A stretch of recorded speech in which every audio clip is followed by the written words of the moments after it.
eu sou Abelson Ribeiro e este é o Tião Pinheiro. E esse é o podcast Justiça ao Pé do Vidro, o podcast do Poder Judiciário do Tocantins. Aqui o assunto é justiça, claro, com pitadas de cidadania, bom humor, cultura, entretenimento, política talvez, e esse é o assunto do nosso podcast. Mas a conversa aqui é diferente, né? Não tem esse negócio de data vênia, Vossa Excelência, é a informalidade plena. A cada 30 dias vamos receber um convidado do sistema de justiça para falar sobre os bastidores do judiciário, mas isso de um jeito que ninguém ousou fazer em toda a história da humanidade. Mas olha, tudo isso sem cortes. O que rolar aqui, você vai ouvir e vai pro ar. E para o nosso programa de estreia, vamos convidar, aliás, já convidamos, ele já está aqui conosco, a lenda de Piquezeiro, conhecido como o juiz roqueiro, segundo nosso amigo Tião Pinheiro. Olha, senhoras e senhores, com vocês, o homem das galáxias de Piquezeiro, Dr. Océlio Nobre.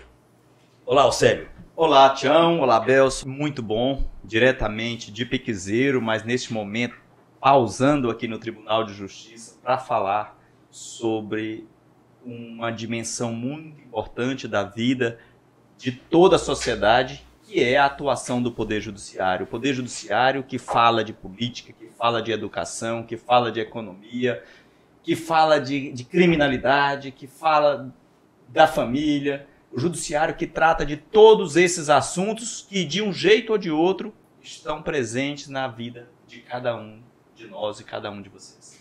Mas, Océlio, a gente vai falar de judiciário e também do juiz, da pessoa do Océlio Nobre. E a primeira pergunta que eu peço licença para fazer é: de onde vem o juiz Océlio Nobre? Nasceu juiz? Nasceu em berço de ouro? O juiz Océlio Nobre nasceu em Piquezeiro, é o centro do mundo, é o centro da galáxia. Isso é indiscutível. Algumas cidades que querem se tornar o centro, mas que são cidades satélites que ficam orbitando em torno de um centro maior que é Piquezeiro. É Océlio Nobre, que vem de uma família de lavradores, muito honrados, uma família de 14 irmãos, e que ao longo da vida, na marcha da vida, acabou se tornando juiz. E por que decidiu se tornar juiz? A gente sempre sonha em avançar na vida, em fazer conquistas. E sempre procura algo que possa retribuir de forma positiva, de forma generosa para a sua comunidade. E ser juiz, o judiciário é um instrumento que permite você se realizar enquanto pessoa e também pavimentar estradas para que outras pessoas também se realizem. Doutor Océlio, falando disso aí, sobre de onde você veio, de onde, o que fez ser juiz, o seu visual, paletó, gravata, cabelos encaracolados e tal. De certa forma, você entende que isso causa uma certa estranheza nas pessoas, pelo menos no primeiro momento? Causa sim, Tião, e causa estranheza inclusive para mim. Quando eu advogava, eu raramente usava um terno. E uma vez, inclusive, eu cheguei numa audiência na Justiça Federal como advogado, e a juíza falou: doutor, cadê seu terno? E eu disse: doutor, eu não trouxe, eu deixei em casa. Mas ela disse: não pode fazer audiência. Eu disse: então, doutora, só certifique que eu compareci, que não pude participar por falta do terno. Ela ficou e disse: pode fazer esta, mas na próxima você traz o terno. Mas, Océlio, a gente que trabalha junto aqui no judiciário, eu já vi você muitas vezes sem terno. E assim, a gente que conhece o juiz Océlio sabe que é raro vê-lo com terno e gravata. Isso é proposital? Isso é para quebrar um pouco essa sisudez do judiciário? Por que seria? Não, é algo muito espontâneo. A minha família é muito informal. Na roça a gente não tinha esse hábito. E para você se habituar a fazer algo depois de adulto, é mais difícil. Eu passei a usar o terno mais por respeito à instituição, por respeito ao ambiente de trabalho, porque aqui no tribunal você acaba lidando muito com representantes de poderes do executivo, de legislativo, do judiciário de outros estados e do próprio dos próprios membros internamente. Então, o terno e a gravata tem este peso do respeito, simboliza o respeito. Mas quando a gente tem o prazer de tirar, aí é muito bom. Com terno ou sem terno, o judiciário hoje é menos formal do que antes? É mais aberto? O judiciário hoje é muito mais aberto, ele está mais próximo da comunidade. É muito comum você estar na panificadora e uma pessoa chega para tirar uma dúvida, para perguntar, para falar de um caso, de um processo. Às vezes você está na igreja, na fila da comunhão, e a pessoa chega: oi, doutor, eu tenho um caso assim, assim. As pessoas, elas estão mais próximas do juiz, elas estão mais perto do judiciário. E o judiciário está permitindo essa aproximação. É claro que romper uma cultura de décadas de isolamento, de formalismo exagerado, em que as pessoas tinham medo, e ainda têm, de certo modo, de falar com o juiz. Por várias vezes a gente chega numa comunidade, no interior do Tocantins, nessas audiências públicas sobre regularização fundiária, e aquelas pessoas idosas, elas pedem para tirar uma foto, e diz que é a primeira vez na vida que ela viu um juiz, e para elas parece uma realização. Às vezes as pessoas ignoram o fato de que o juiz é uma pessoa da comunidade. É uma pessoa que sente aquilo que as pessoas sentem, porque ele é humano, e o humano sente o que o humano sente. Às vezes as pessoas têm receio de oferecer um café por achar que a xícara ou o copo é muito humilde, às vezes é o copo americano. As pessoas ignoram que o juiz ele tem uma história de vida tal qual ela. Apenas, em algum momento, as bifurcações os levaram a lugares diferentes. Mas estão todos interligados pelo mesmo ambiente de cultura, o ambiente de política, o ambiente de economia, o ambiente de sonhos, de frustrações, às vezes de religiões. Então, o juiz hoje ele é mais perto da comunidade. E isso é muito bom para que as pessoas possam conhecer, saber que o juiz é um ser humano como todos os humanos daquela comunidade. Falando nisso, Océlio, não é raro a gente ouvir essas histórias do juiz Océlio lá no começo da carreira, que fazia audiências embaixo de pé de piqui, embaixo de pé de manga. É verdade isso? Como é que era? A gente já fizemos júris debaixo de pé de manga, porque estava um calor muito grande lá na sala do júri, e convidamos todo mundo, não era temporada de chuva, e eu lembro que o promotor estava falando e um morcego veio e bateu nele, e eu não sei o que aconteceu, ele conseguiu, por reflexo, ele conseguiu pegar o morcego e esmagou. E aí o defensor chegou a falar assim: tá vendo, o assassino de morcego, um pobrezinho, veio apenas lhe dar um beijo. E aí ele disse assim: se eu matei o morcego, o promotor falou, se eu matei o morcego e mereci essa censura toda, e o seu cliente que matou um homem esmagado? Assim, foi uma risada geral. Então, isso acontecia muito. É muito comum também, final de semana, como a gente estava todo mundo longe da família, a gente reunia a defensoria, o Ministério Público, o juiz, e vamos fazer um mutirão de divórcio, dia de sábado. E aí divorciava lá todo mundo, homens e mulheres, e já, olha, se vocês quiserem já marcar um churrasco aí para todo mundo tentar se reencontrar. E a gente fazia de forma descontraída, e a comunidade ia criando orgulho de ter um judiciário mais sensível, de ter um Ministério Público mais sensível, de ter a defensoria mais próxima. São histórias da vida, aquilo que acontece na vida de todo mundo, mas que às vezes o formalismo exagerado do judiciário, do ambiente jurídico, não necessariamente só do judiciário, mas do ambiente jurídico, impede que as pessoas conheçam a verdadeira dimensão da vida, a vida como ela é. Doutor Océlio, falando dessa proximidade judiciária com o cidadão, no meu tempo, por exemplo, mas eu sou um pouco mais rodado, né? Essa figura do juiz era uma figura muito distante realmente da sociedade. Hoje, por exemplo, com essa aproximação, o que é um juiz que fica a maior parte do tempo da sua vida às voltas com as demandas do judiciário faz no lado pessoal, lazer, família? Eu sei que O senhor gosta de rock, né? Pois é, Tião.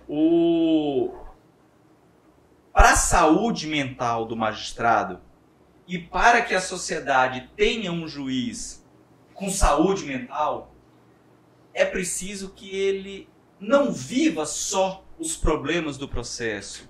Ele tem que ter uma dimensão cultural, uma manifestação mais espiritual. Tobias Barreto já dizia que aquele que sabe só direito, nem direito sabe. Porque o direito ele tem uma dimensão jurídica, mas ele tem também uma dimensão transcendente, que vai além do jurídico, uma dimensão mais pessoal. Sentença vem de sentir. E o juiz que não compartilha da realidade cultural da comunidade, ele não pode ser um bom juiz, porque ele não sente o que a comunidade sente. Aquele juiz que não vive a realidade da sua comunidade, do seu estado, da sua comarca, das pessoas reais, as pessoas da vida real, ele acaba sendo um juiz mais fictício, muito formal, aonde ele não vai sentir o que as pessoas sentem. Então, nos momentos em que eu estou fora do trabalho, eu procuro ouvir uma boa música, machucar o dedo numas cordas de violão, tentar aprender um acordeon, jogar uma partidinha de xadrez, brincar com os filhos. São essas coisas que te tornam mais humano, que te tiram da dimensão de máquina. E as pessoas ainda veem o juiz como alguém sobre-humano, e não é verdade. O juiz é tão humano, tem as mesmas fragilidades, tem as mesmas angústias, tem as mesmas decepções, as mesmas frustrações que todas as pessoas têm. O juiz tem problema em casa, tem problema com a família, tem problema com o irmão, tem problema com o filho, tem problema de dívidas, tem problema de sonhos frustrados, tem problemas de um avião, ele perde às vezes uma passagem que não deu certo, um voo que atrasou, ele compra uma comida vencida no supermercado, é o carro que dá defeito. Tudo aquilo que as pessoas passam, o juiz também passa. E é preciso que o juiz se abra para perceber os problemas da vida real, porque são estes problemas da vida real que o juiz tem que lidar com ele todos os dias. Doutor Célio, se a gente pudesse medir a humanidade do juiz em pegadinha, o senhor seria o juiz mais humano do Poder Judiciário do Tocantins, dirá do Brasil. Quem vê esse distinto magistrado aqui dando essa entrevista não imagina, e eu que sou servidor do Judiciário posso afirmar, e arrisco a dizer que todo servidor do Poder Judiciário do Tocantins já caiu em uma pegadinha do doutor Océlio Nobre em algum momento da vida.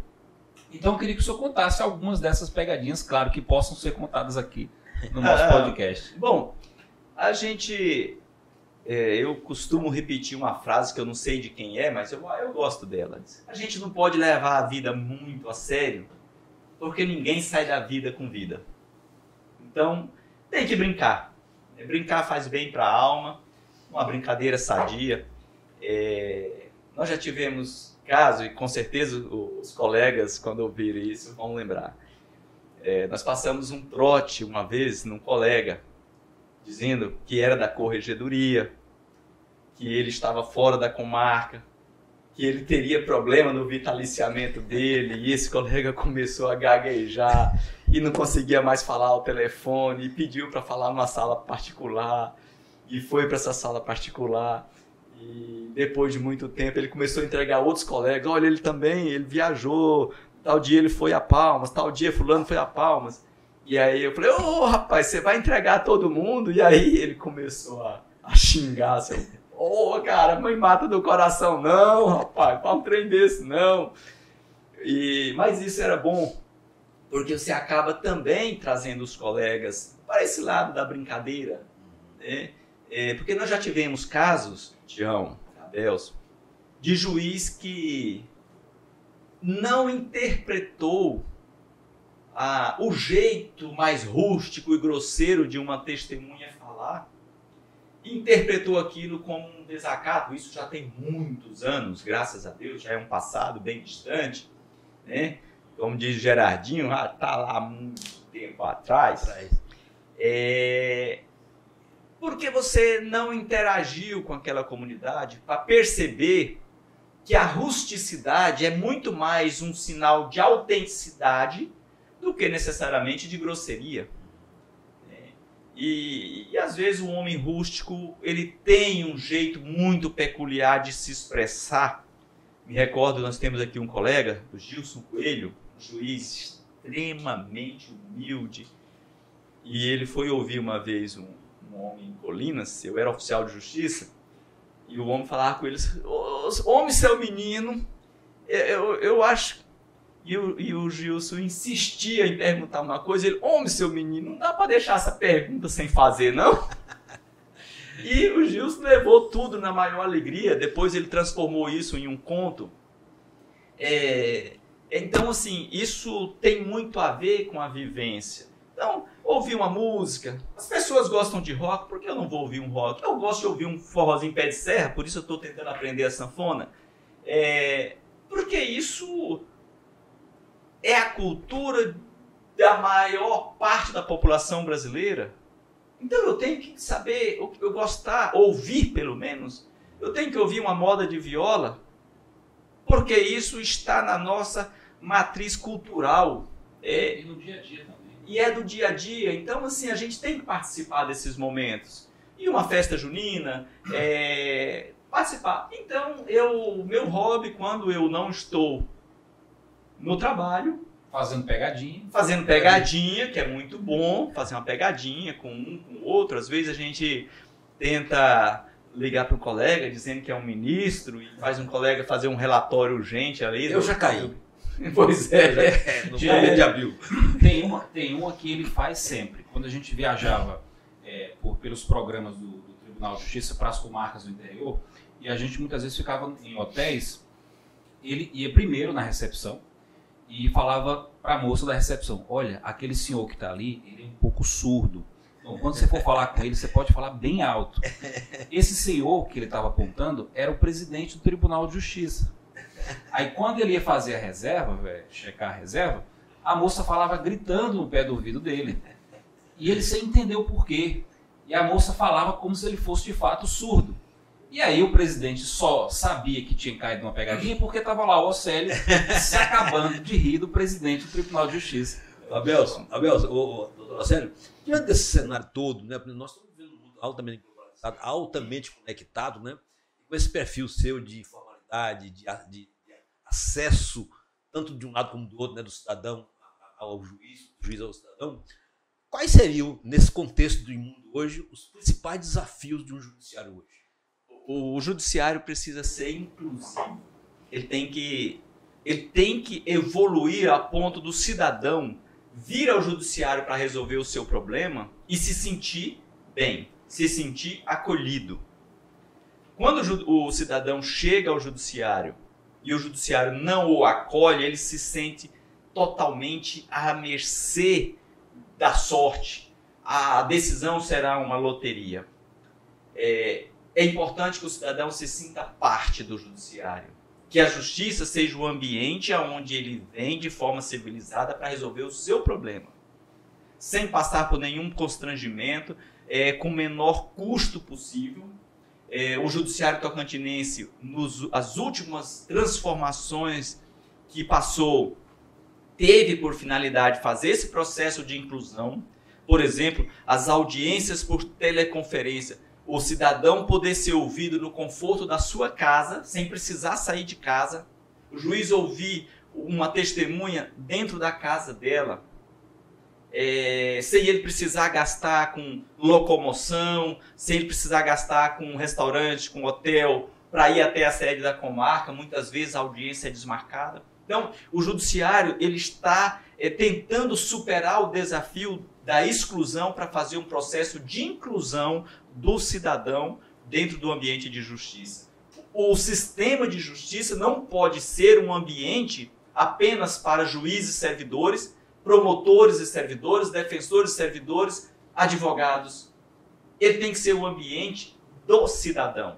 Por isso que a justiça tem que ser, tanto quanto possível, mais cidadã. E isso não compromete nada a imparcialidade do juiz. O juiz que acolhe não quer dizer necessariamente que ele vai dar ganho de causa por piedade a alguém. Mas não é a justiça, como eu disse, é muito mais do que uma sentença. Porque a justiça é um sentimento. Você pode ter uma sentença confirmada em todos os tribunais, mas o sentimento de injustiça que ela traz para o cidadão ou para a sociedade pode ser muito grande. Então, o judiciário ele tem que se envolver mais com a comunidade, participar mais, se envolver com os problemas sociais, como, por exemplo, o judiciário tocantinense, que tem embrenhado no ambiente da regularização fundiária, porque é um problema que incomoda a comunidade. Então, o judiciário está indo junto com a comunidade nas audiências públicas para construir uma solução para estes problemas que estão aí há décadas, alguns há séculos. O judiciário hoje ele também tem se envolvido com questões como questões ambientais, questões de sustentabilidade. Nós temos uma desembargadora que lidera um programa para tentar despertar uma consciência de sustentabilidade ambiental, que é muito importante, porque são problemas da vida do cidadão. Então nós temos que fazer essa ponte de aproximação, porque durante muito tempo essa ponte foi quebrada e o judiciário se tornou uma ilha. E hoje nós estamos buscando fazer novamente esta ligação. E aí as próximas gerações de juízes, de advogados, de promotores, de membros, de servidores, já vão ser moldados dentro dessa cultura de aproximação da justiça com a comunidade, até o ponto da gente ter verdadeiramente uma fusão e o cidadão se fazer sentir parte de tudo isso. João, ele responde mais do que a gente pergunta, né? Bom demais, né? É difícil perguntar para ele porque ele já responde tudo. Você faz uma pergunta e ele responde 3, né? Maravilhoso isso. Então, vamos botar uma pimenta nessa entrevista aqui, vamos colocar um assunto polêmico, que a gente não precisa se aprofundar nele, mas eu queria saber a opinião de um magistrado diante do contexto político que o Brasil vem vivendo hoje. Claro, um magistrado ele não tem que tomar partido, mas qual que é a visão de um representante da justiça sobre o atual cenário político, talvez de incertezas, digamos, de dúvidas sobre o cenário político brasileiro? Muito bem.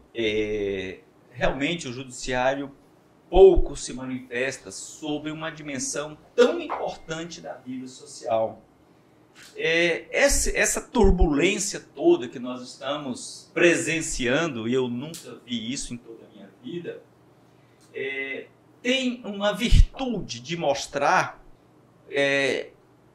como a democracia, às vezes, é posta à prova e, às vezes, as instituições também são desafiadas a executar o seu papel com erros e acertos, mas mostrando, fundamentalmente, que nós temos instituições democráticas sólidas. Acho que este momento é um momento delicado, que as instituições ainda estão sendo postas à prova. Não se trata de validar ou de censurar a atuação desta ou daquela instituição, de validar ou censurar o comportamento de alguém. Mas isso mostra, e a comunidade pode ter certeza, que as instituições democráticas elas são postas à prova, mas elas estão mostrando que são sólidas. A democracia brasileira está bem consolidada. Eu não vejo risco, não via e não vejo risco de uma ruptura institucional, independentemente da atuação correta ou errada de qualquer instituição, independentemente do acerto ou do erro de qualquer comportamento político ou econômico. O que é mais importante é a gente poder confiar que as instituições democráticas sobreviverão a tudo.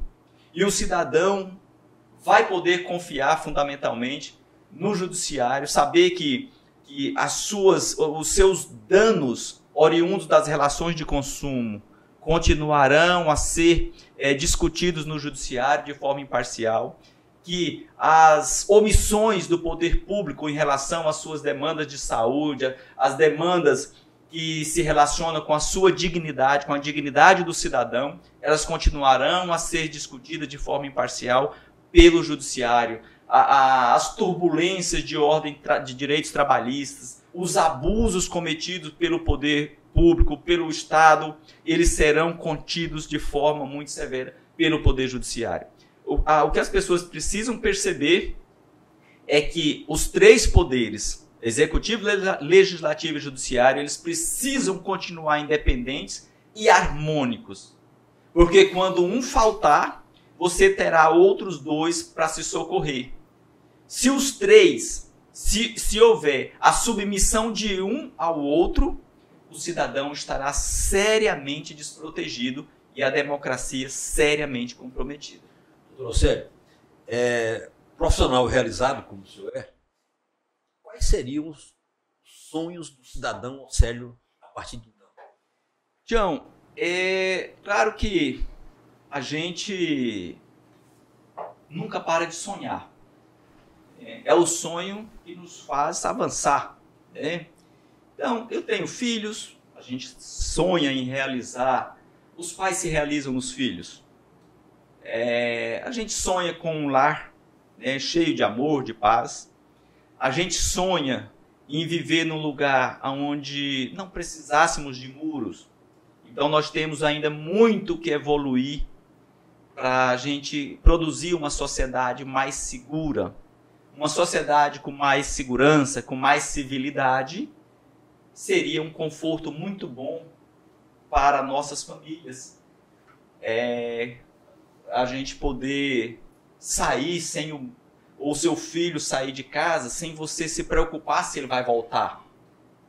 Porque hoje, infelizmente, a violência das ruas ainda nos deixa um pouco assombrado. Hoje, um dos meus maiores sonhos seria que as famílias não fossem perdendo os seus membros precocemente para o crime, pelos atropelamentos de pessoas dirigindo embriagadas, essa onda de assassinato que acontece em função de tráfico de drogas ou de qualquer outra razão. Então, meu grande sonho como cidadão, como juiz e como cidadão, é que nós possamos ter uma sociedade mais tranquila, com mais gente na escola, com menos gente nas cadeias, com menos gente vagando pelas ruas. Esse é o meu grande sonho de cidadão, de juiz, e é para isso que a gente procura evoluir o judiciário, para garantir ainda mais a dignidade das pessoas. Chegamos ao fim, né, Belso? Chegamos ao fim, vamos fazer agora um encerramento desse nosso encontro aqui no Justiça ao Pé do Ouvido. Tião. Agradecendo a disponibilidade do doutor Océlio, né, o juiz roqueiro. Vocês vão saber depois mais por causa disso. Océlio, muito obrigado. E as suas considerações finais sobre essa prosa, esse papo aqui. Bom, do Justiça ao Pé do Ouvido. É algo, como a Belso disse, é algo muito inovador e é gostoso a gente poder participar de um momento em que o judiciário pode falar para a comunidade, fora da sentença, fora da decisão. Parabéns pela iniciativa, porque realmente acho que passamos da hora de ter algo assim. Eu confesso que estou bem surpreso de forma positiva, estou encantado. É um grande legado. Eu quero apenas dizer às pessoas que não deixem de sonhar, porque se nós não tivermos um sonho, nós não teremos ação. E se não tivermos esse sonho, nós não teremos a sociedade melhor amanhã. A justiça é um ambiente sagrado. E a justiça não é só o local que o juiz trabalha, é o local onde todo mundo vem discutir problemas. E é uma satisfação poder participar desse momento da comunidade. Eu sei que tudo passa, eu passarei e outras pessoas virão. Esperamos que encontrem uma sociedade melhor e que todos possam um dia ter o prazer de dizer que visitou Pequizeiro.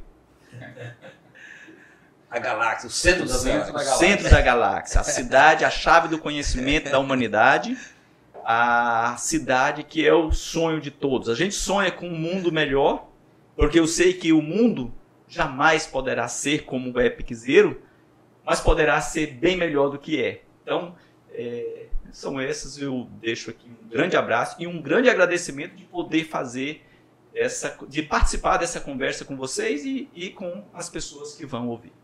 Obrigado, Océlio. Obrigado, Tião, pela parceria. Bem, gente, vocês hoje tiveram aqui a presença do juiz Océlio Nobre, grande representante do Judiciário Tocantinense e da cidade de Pequizeiro.